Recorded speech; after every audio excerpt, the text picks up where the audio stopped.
o Grupo Espírita Amadeu Ferretti apresenta o estudo sobre o Evangelho segundo o Espiritismo.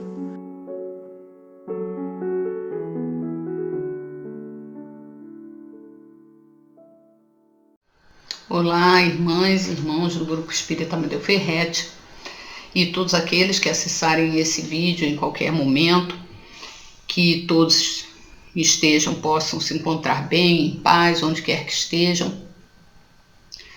Nós nos encontramos hoje aqui mais uma vez para conversarmos sobre o Evangelho segundo o Espiritismo. E antes de nós começarmos as nossas reflexões, vamos fazer a leitura da página do livro Pão Nosso, Psicografia de Francisco Cândido Xavier, pelo Espírito Emmanuel. Vamos fazer a leitura do capítulo 108, cujo título é Oração. Perseverar em oração, velando nela com ação de graças. Paulo, Carta aos Colossenses, capítulo 4, versículo 2. Muitos crentes estimariam movimentar a prece, qual se mobiliza uma vassoura ou um martelo. Exigem resultados imediatos por desconhecerem qualquer esforço preparatório. Outros perseveram na oração, mantendo-se todavia angustiados e espantadiços.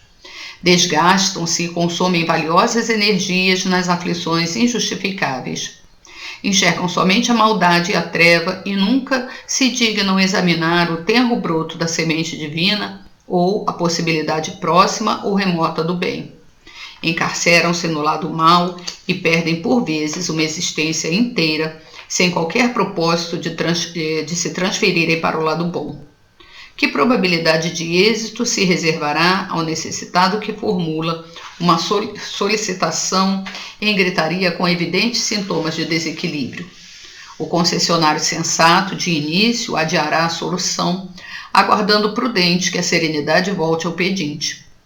A palavra de Paulo é clara nesse sentido. É indispensável persistir na oração, velando nesse trabalho com ação de graças. E forçoso é reconhecer que louvar não é apenas pronunciar votos brilhantes, é também alegrar-se em pleno combate pela vitória do bem, agradecendo ao Senhor os motivos de sacrifício e sofrimento, buscando as vantagens que a adversidade e o trabalho nos trouxeram ao espírito. Peçamos a Jesus o dom da paz e da alegria, mas não nos esqueçamos de glorificar-lhe os sublimes desígnios, toda vez que a sua vontade misericordiosa e justa entre em choque com os nossos propósitos inferiores.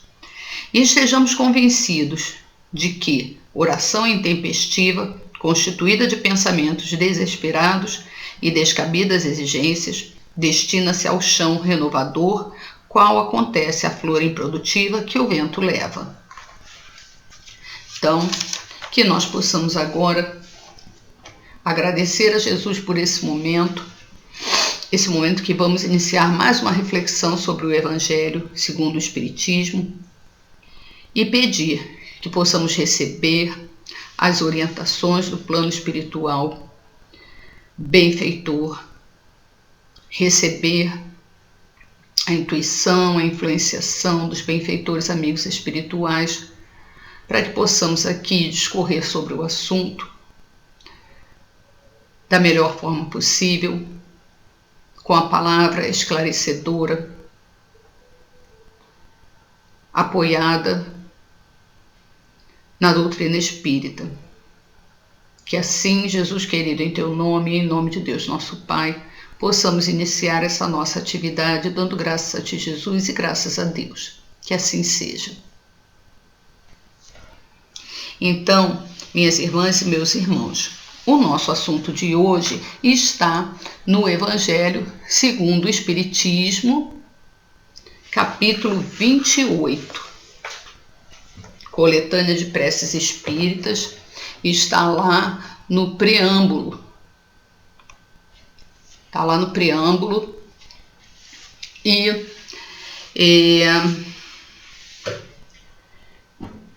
é um capítulo, o início, né, são as orientações de Kardec destinadas aos iniciantes dessa doutrina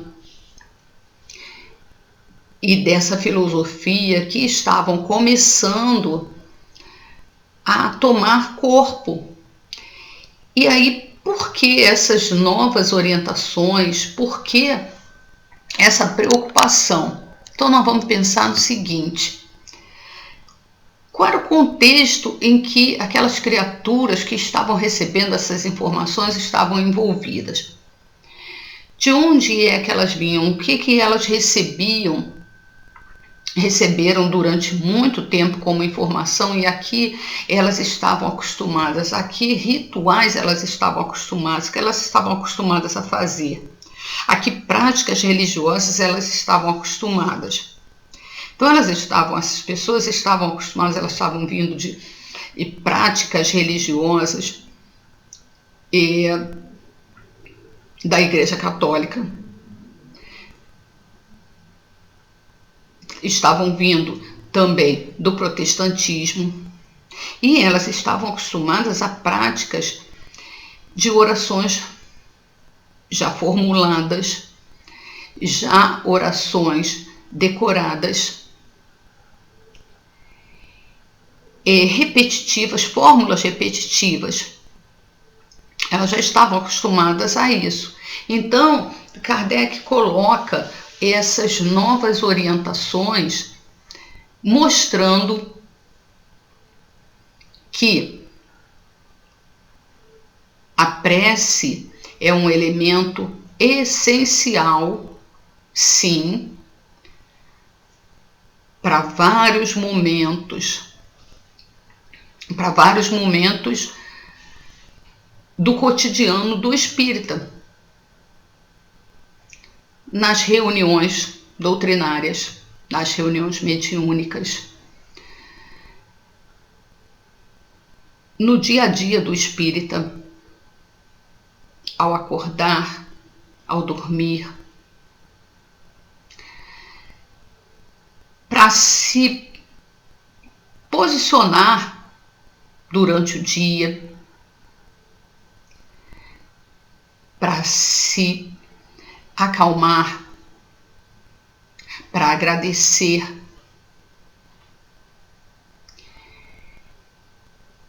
para louvar e para pedir também. Então, só que com uma diferença, Kardec, como professor que era, ele vai mostrar didaticamente todo o processo da prece. Para que a prece servia e como ela deveria ser feita? Em que momentos usar a prece? E que a prece deveria ser uma prece diferente daquilo a que as pessoas estavam acostumadas, aquelas fórmulas repetidas e que não faziam sentido mais para as pessoas, aquelas fórmulas decoradas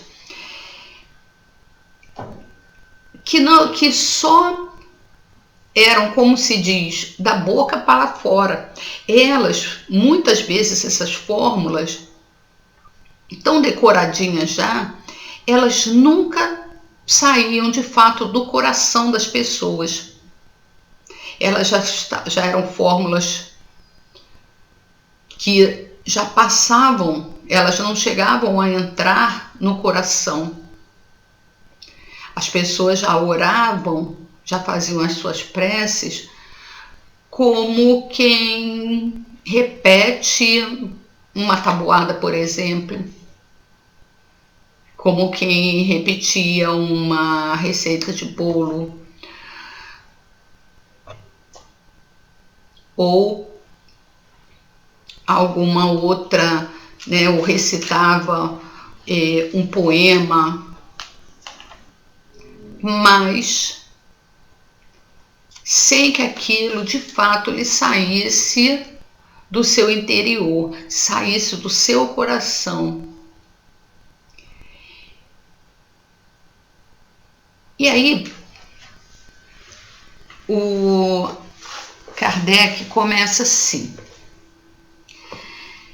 os espíritos hão dito sempre, a forma nada vale, o pensamento é tudo. Ore, pois, cada um segundo suas convicções e da maneira que mais o toque. Um bom pensamento vale mais do que grande número de palavras com as quais nada tenha o coração. Aí é sobre isso que eu acabei de falar. As palavras que não faziam sentido para o coração. Aquelas tais fórmulas já decoradas que não faziam sentido para o coração. Que as pessoas falavam, mas que não saíam do seu coração. Então, o que poderia fazer sentido? A que os espíritos se referem aqui? Que um bom pensamento vale mais do que um grande número de palavras com as quais nada tenha a ver o coração. Continuando, os espíritos jamais prescreveram qualquer fórmula absoluta de preces. Quando dão alguma, é apenas para fixar as ideias e, sobretudo, para chamar a atenção sobre certos princípios da doutrina espírita. Fazem-no também com o fim de auxiliar os que sentem embaraço para externar suas ideias, pois alguns há que não acreditariam ter orado realmente, desde que não formulassem seus pensamentos. As pessoas estavam muito acostumadas a essas preces formuladas. Então, Kardec sabia disso e os espíritos sabendo isso, né, viam a dificuldade do homem nessa transição e entender que a prece seria uma expressão da sua individualidade, da sua necessidade, e não aquilo que já estava pronto, que já vinha pronto para ele. O homem entender que a prece, a ligação dele com o plano espiritual poderia ser original, um produto dele, ia ficar difícil, porque ele estava acostumado a uma prática religiosa. Então, ainda assim, Kardec aqui orienta, tem um capítulo destinado a orientar as pessoas como elas devem se dirigir. Porque ele mostra aqui, aqueles que ainda têm a dificuldade de orar e acham que a sua prece não vale de nada se ele não tem, porque ele acha que ele não tem a palavra certa, porque ele acha que não consegue formular um pensamento ideal que possa ser entendido pela espiritualidade superior, que possa ser entendido por Jesus, que possa ser entendido por Deus. Então ele tem essa dificuldade ainda. E aí a necessidade de mostrar, de conduzir essa pessoa que ainda tem essa dificuldade, que ainda vive esse momento, nessa transição de entender que ele pode ser, sim, original na sua prece. E a sua prece pode ser a expressão do seu pensamento, um agradecimento, um simples agradecimento que venha do seu coração, a expressão do seu coração, um pedido sincero de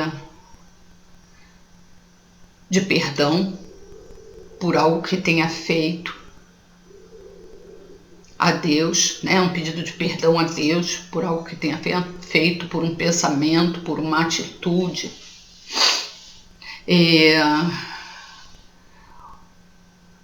por uma falta cometida, um pedido sincero pela saúde de alguém, por alguém, né? Pelo sucesso de alguém. Então, naquele momento, Kardec acha necessário ilustrar esse momento aqui da prece e mostrar o quão a prece é necessária para todo praticante da doutrina espírita. Que não somente o lado científico da doutrina espírita naquele momento era importante, daquelas descobertas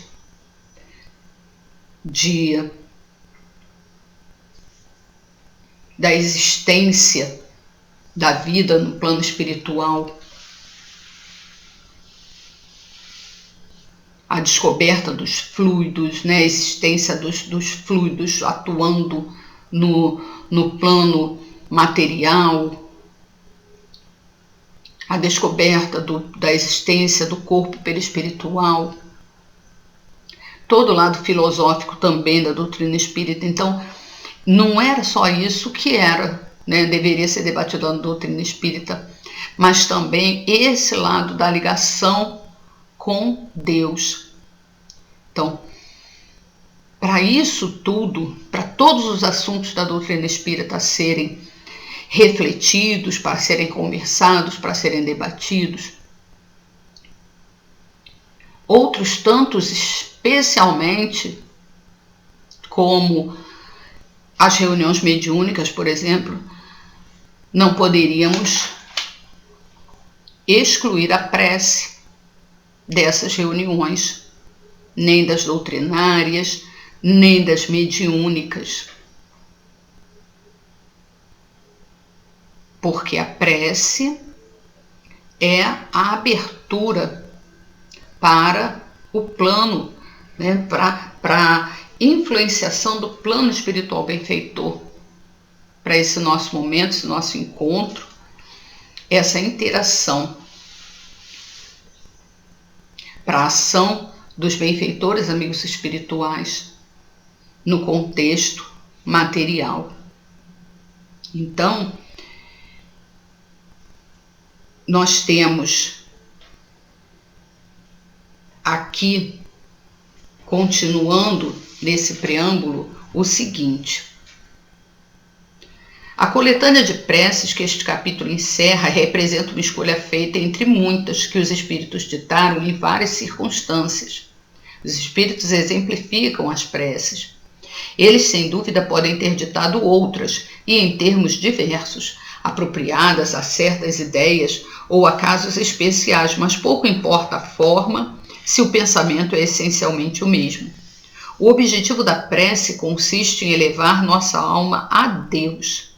A diversidade das fórmulas nenhuma diferença deve criar entre os que nele creem, nem ainda menos entre os adeptos do Espiritismo, porquanto Deus as aceita todas, quando sinceras.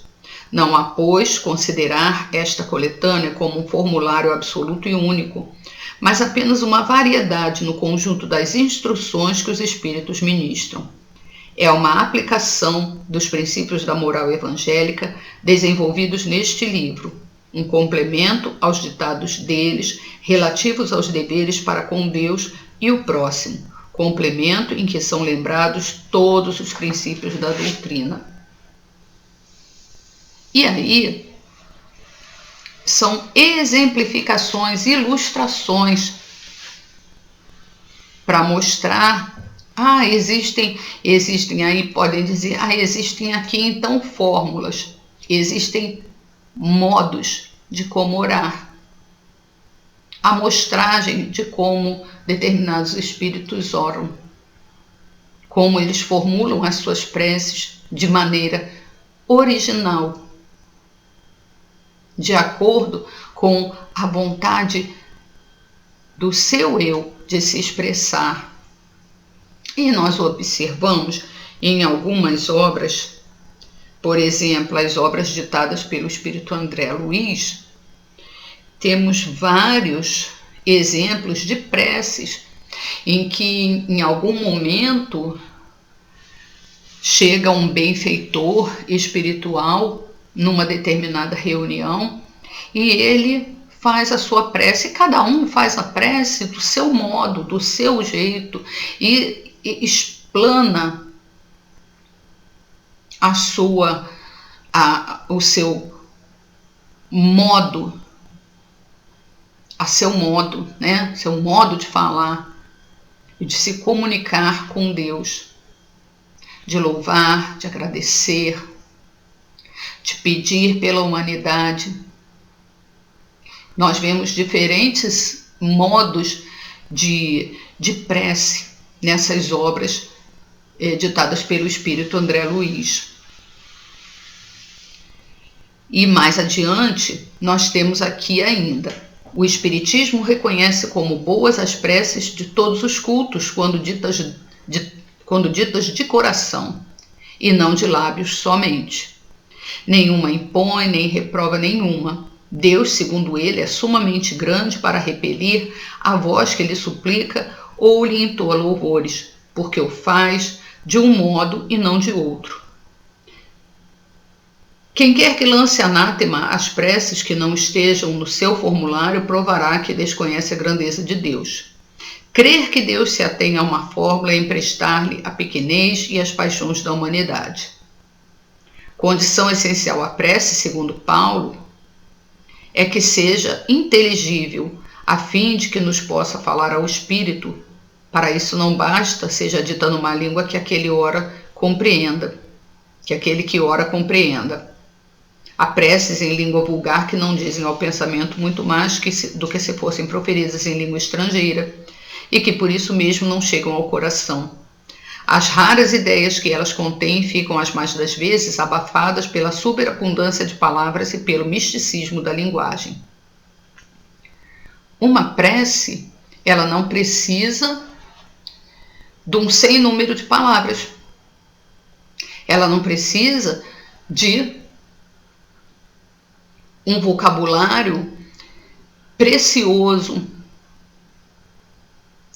Basta ser simples e vinda do coração, com a intenção, com a boa intenção, com a intenção sincera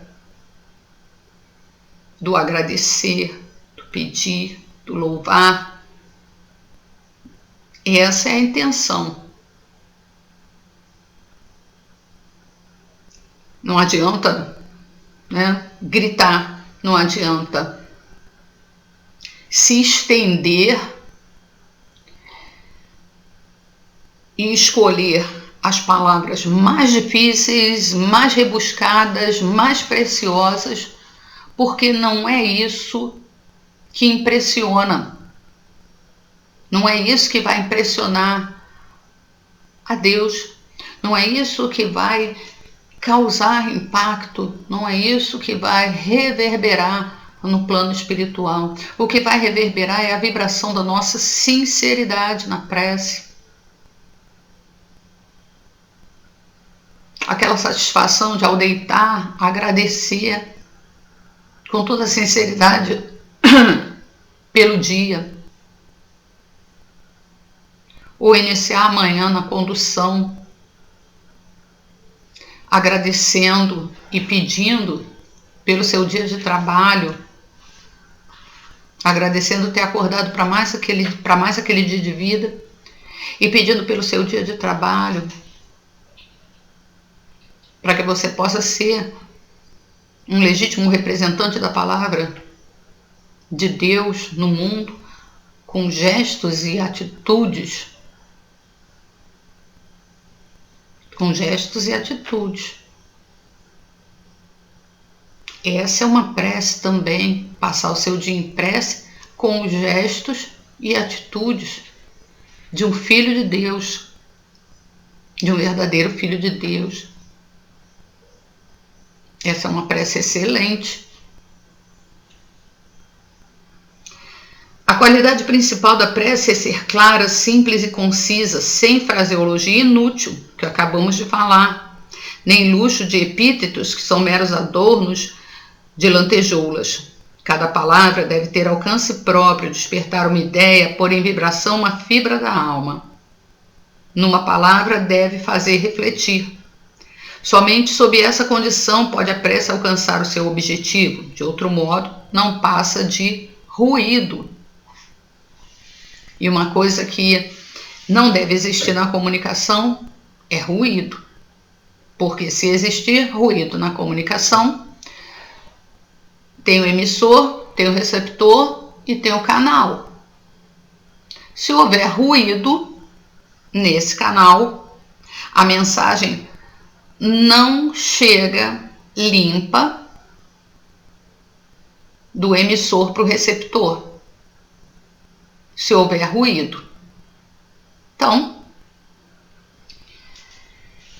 concisão, limpeza na mensagem. Isso tudo se traduz pela sinceridade, pela simplicidade.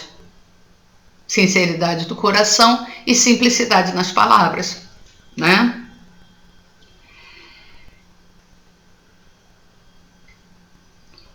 Estão divididas em 5 categorias as preces constantes nessa coletânea. Preces gerais, preces por aquele mesmo que ora, preces pelos vivos, preces pelos mortos, preces especiais pelos enfermos e pelos obsidiados. Então, ó, nesse capítulo aqui, temos as preces gerais, as preces por aquela pessoa que está orando, a prece pelas pessoas vivas, a prece pelos mortos, a prece pelos enfermos e pelos obsidiados. Com o propósito de chamar de maneira especial a atenção sobre o objeto de cada prece e lhe tornar mais compreensível o alcance, vão todas precedidas de uma instrução preliminar, de uma espécie de exposição de motivos sob o título de prefácio. Olha que capricho, não é? Então, nós temos o quê? Nós temos aqui, para cada prece, uma espécie de prefácio, uma explicação do porquê da prece, né? E uma exposição, uma espécie de exposição de motivos para essa prece, né? E esses prefácios que são interessantes, eles explicam o porquê fazer a prece. Aí em seguida vem a prece, vem um exemplo de prece. É muito interessante a forma bem professoral, né, de Kardec, explicando direitinho o porquê desse tipo de prece, né? E aí, nesse momento de transição que se vive quando é lançado o Livro dos Espíritos em 1857, depois a gente tem o lançamento de toda essa coletânea aqui, e vem o Evangelho segundo o Espiritismo. A gente está em pleno século XIX, que é chamado século da razão, um século que provocou, né? É um século de profundas transformações sociais, política, econômica, que para a civilização ocidental europeia. E aí essas transformações que foram capazes de mudar, né, provocar mudanças nas gerações posteriores, então já não cabia para o homem a mesma mentalidade anterior. uma mentalidade fechada numa caixa, né, atrasada, repleta de superstições, misticismos, de falta de explicações de tudo envolvido em mistério, Kardec, né, apresenta para o mundo o Espiritismo, e aí, quando dedica um capítulo do Evangelho segundo o Espiritismo à prece, ele também tem esse cuidado de mostrar que a prece é um elemento necessário para a nossa ligação com o plano divino, extremamente necessária em todos os momentos do nosso dia, extremamente necessária na abertura, no fechamento de todas as reuniões espíritas, de todos os eventos espíritas, porque estamos vivendo em todas as reuniões espíritas, estamos vivenciando experiências com o plano espiritual também. E essas vivências, elas devem ser mediadas pelos espíritos superiores. Então, nós precisamos ter esse contato com eles e nos ligaremos a eles através da prece. Então, mostra toda essa necessidade e explica, né? Então, Kardec explica o porquê fazer a prece, como fazer a prece, e mostra que a prece é uma expressão legítima, individual, original, vai muito além das fórmulas padronizadas, mas não desconsidera as fórmulas que já existem e que aponta que toda prece ela precisa ser sentida e vinda do coração para chegar ao seu destinatário. E aqui nós vamos terminando a nossa conversa com uma página do livro A Luz da Oração, uma página psicografada por Francisco Cândido Xavier, editada pelo Espírito Emmanuel, tá?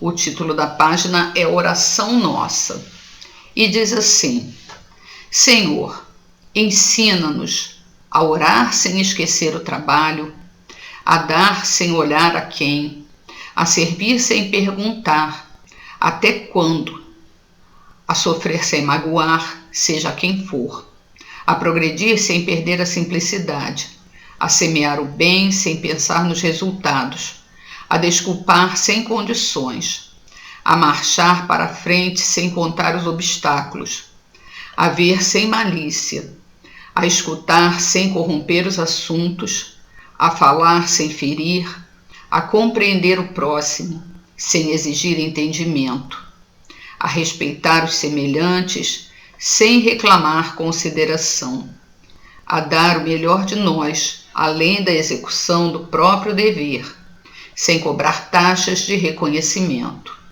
Senhor, fortalece em nós a paciência para com as dificuldades dos outros, assim como precisamos da paciência dos outros para com as nossas dificuldades. Ajuda-nos, sobretudo, a reconhecer que a nossa felicidade mais alta será invariavelmente aquela de cumprir-te os desígnios onde e como queiras hoje, agora e sempre. Que assim seja, graças a Ti, Jesus, e graças a Deus. Boa noite a todos, que possamos ter uma ótima semana, lembrando-nos sempre da oração de todos os dias, que nos faz muito bem,